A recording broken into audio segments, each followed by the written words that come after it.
coach in the NBL. The coolest coach. No doubt. All right, there you go. He wears sneakers with his suits. His So I suits, rock with him. his footwear. We talk to Simon Mitchell, Southeast Melbourne Phoenix coach, heading into what will be his second season as head coach. Mitch, welcome to NBL Overtime. Yeah, thanks for having me, Cam. And Homicide, I just appreciate you classing up the joint with these two bums. Way to look good, man. I'll be honest. Have you got a towel in your hand, Mitch? Like, are you doing this? You doing this freehand, are you? No towel? Nah, no towel required today, man. Hey, it's been such a weird time, and obviously it doesn't really need to be spoken about, but you had a win. You had the early win. There was the opt-out option for marquee players and certain players around the league, and your marquee player, Mitch Creek, who had a wonderful year last year, opted in. Great news, and just want to know, we had Mitch obviously on the show just after the announcement, and he spoke about his decision-making, but leading up to that decision, did you leave that solely to him to make a financial individual decision, or was the club involved in those type of chats and discussions? Yeah, well, I guess during the COVID-19 epidemic, there was regular conversations being had between everybody in the club and Mitch on different levels, you know, just health, how's things, his rehabilitation from surgery, all the things that that go into, you know, sort of player-coach relationship, player-management relationship. And, you know, from our standpoint, or from my personal standpoint, I never put any pressure on Mitch. This is a big decision for him, a financial decision, and we let him make it on his own. There was no pressure applied. It was for him, his family, and his management to make that decision. But I was very confident all along that Mitch would make this decision, because I feel like he's just that guy. You know, he's a guy who's loyal. He's a guy that's making a real indent into the southeast of Melbourne with not just his game, but also his charisma. And he's really he's going to leave a huge legacy here in the southeast of Melbourne. And I feel like that it was a job not finished for him and for us. And for me, the decision he made was obviously one that I appreciate, but it's something I feel it's going to be good for his long-term career as well. So, Mitch, with Creaky opting in, I mean, people tuning in this time of the year, they want to hear about roster construction, you know, like signing guys, making decisions. With Creaky opting in, that means you got Creaky, Ty Wesley, Pinot, Kyle Adnam, and Adam Gibson under contract. You had the decision to make with regards to Ben Madgen and Dan Trist and the club and mutual options with those guys. Tell us what bases do you think you guys have got covered now before you start adding other pieces? Yeah, I guess we're pretty good at the 4 spot with Mitch and the grown man. So yeah, look, we one of the things we're going into this off season trying to improve upon. Obviously, defensively, we need to get better.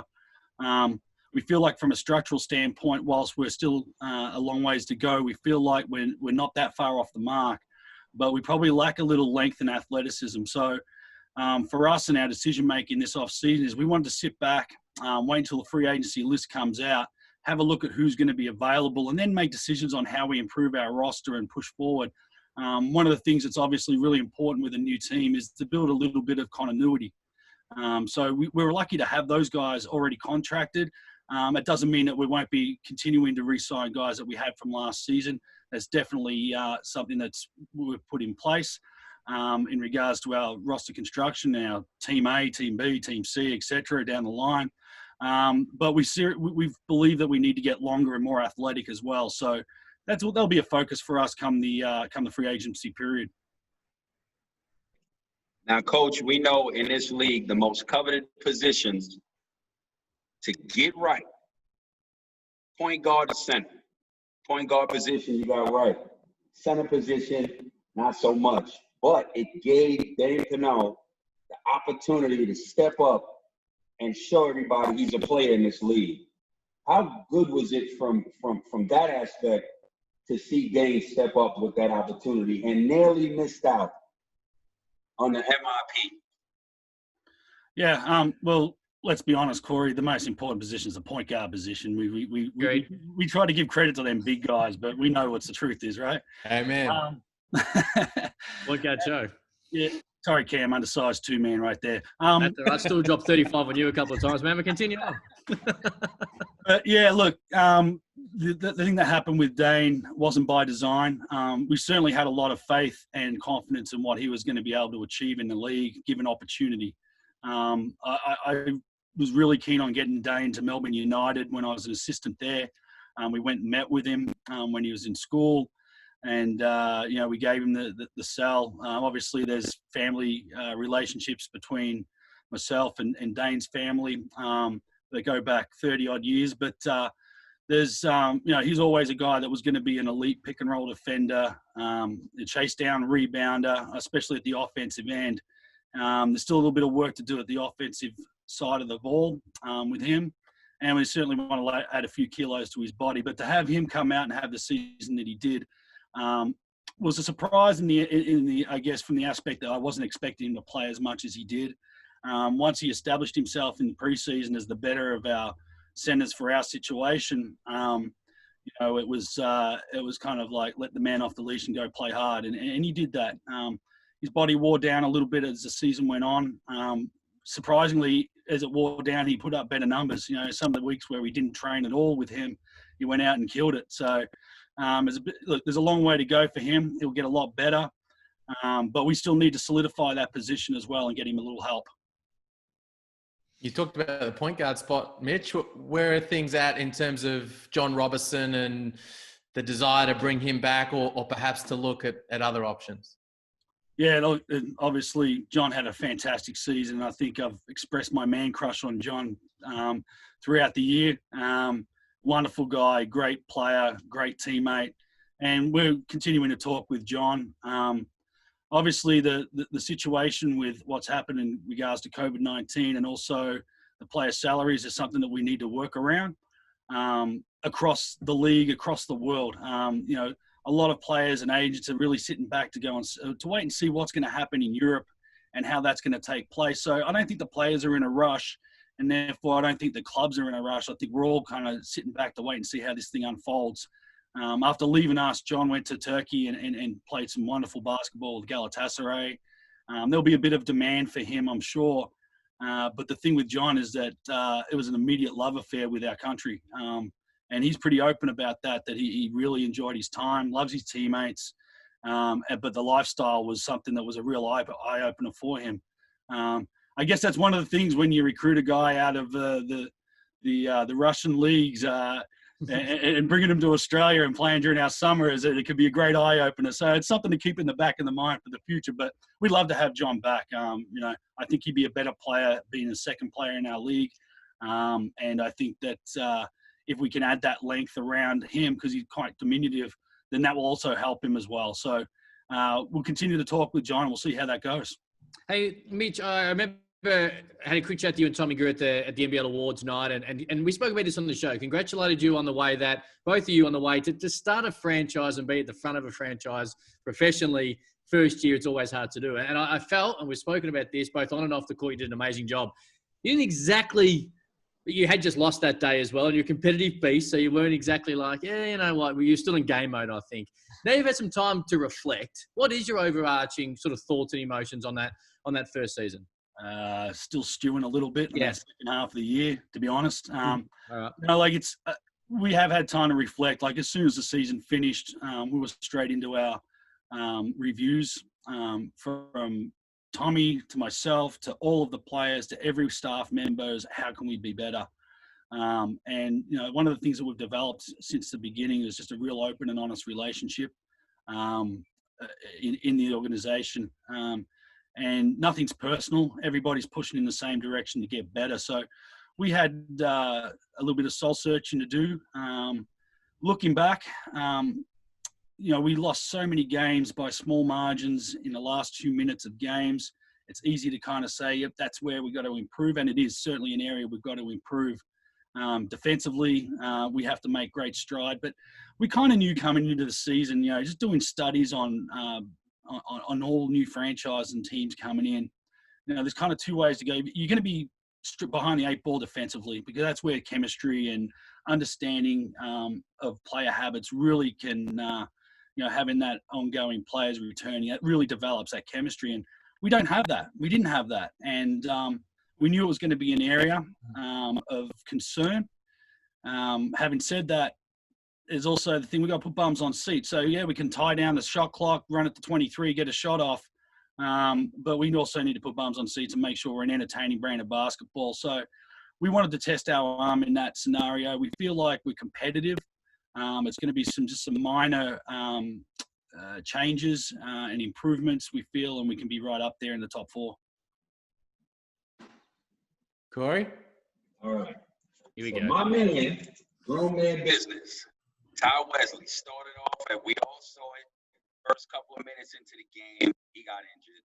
And that injury pretty much hampered him the whole year. By the time he got back right, which I doubt if he was 100%, he wasn't able to get back right. How hungry will that man be next season? And how much are you looking forward to seeing him healthy? Where is he right now as far as his injury being fully strengthened? And how much is he looking forward to coming back to put some respect on his name? Anyone who knows Ty knows he's an extraordinarily proud man. And, it's no secret that his form was below what our expectations are of him, what his own expectations are of himself, and that he's got a little chip on his shoulder.